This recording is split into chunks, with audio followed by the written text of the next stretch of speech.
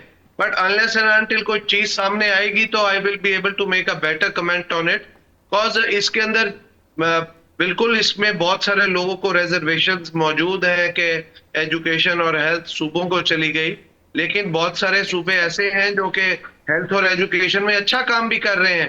اب کچھ صوبے اچھا کام نہیں کر رہے، کچھ اچھا کام کر رہے ہیں، تو آپ کیسے اس کو جسٹیفائی کر سکیں گے کہ جب کوئی صوبہ اچھا کام کر رہا ہے ہیلتھ اور ایجوکیشن میں، کوئی نہیں کر رہا.